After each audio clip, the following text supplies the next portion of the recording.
ಅಣ್ಣ ನಮಸ್ಕಾರ. ನಮಸ್ಕಾರ. ಹಾಂ, ನಿಮ್ಮೂರು? ನಮ್ಮೂರು ಗುಂಡೇಗಾಲ. ಇಲ್ಲಿ ಯಾವ ತಾಲೂಕು ಇದು? ಇದು ಕೊಳ್ಳೇಗಾಲ ತಾಲೂಕು. ಎಲ್ಲಿ ನೋಡಿದ್ರಿ ಮಿಷಿನ? ಮಿಷಿನು ಅಲ್ಲೇ ನಮ್ಮ ಬಾಂಬೆಯಿಂದ ನೋಡಿಬಿಟ್ಟು ಆಮೇಲೆ ಇದು ಬುಕ್ ಮಾಡಿದ್ದು. ಅಂದರೆ ಇದು ನಿಮ್ಮ ಫ್ಯಾಮಿಲಿಗೆ ಇದು ಎರಡನೇ ಮಿಷಿನು? ಹಾಂ, ನಮ್ಮ ಫ್ಯಾಮಿಲಿಗೆ ಎರಡನೇ ಮಿಷಿನು. ಹೇಗೆ ಅನಿಸ್ತಾ ಇದೆ ಇವಾಗ? ಚೆನ್ನಾಗಿ ಆಯ್ತದ, ಪುಡಿ ಆಗುತ್ತಾ. ಏನೇನು ಹಾಕಿದ್ರಿ ನೀವು ಇದರಲ್ಲಿ? ನೀವು ಗುದುಮೆಡ್ಡೆ, ಹಾಂ, ಸೋಗು, ಹ್ಞೂ, ಒಂಬಳ ಚೂರು ಹ್ಞೂ, ಎಲ್ಲನೂ ಹಾಕಿದ್ದು ಪುಡಿ ಆಯಿತು. ಈಗ ಮುಂಚೆಲ್ಲ ಏನು ಮಾಡ್ತೀರಿ ಸೋಗು ಇವೆಲ್ಲ? ಅದನ್ನೆಲ್ಲ ಸುಮ್ಮನೆ ಅಲ್ಲೇ ತೋಟದಲ್ಲಿ ಬಿದ್ದದಲ್ಲ ನೋಡಿ. ಹ್ಞೂ, ಅವ ತೋಟನೂ ಗಲೀಜಾಗಿ ಕಾಣ್ತಾ ಇತ್ತು. ಇವಾಗ ಇದೇನು ಮಾಡ್ತೀರಾ ನೀವು ಇದೆಲ್ಲ ಪುಡಿ? ತೋಟಕ್ಕೆ ಅಂಟಿಬಿಟ್ಟು ಗೊಬ್ಬರ ಮಾಡ್ತೀವಿ, ಗೊಬ್ಬರ ಹಾಕ್ತೀವಿ.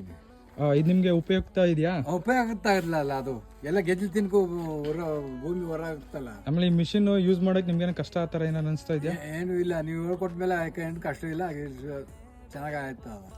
ಓಕೆ ಅಣ್ಣ,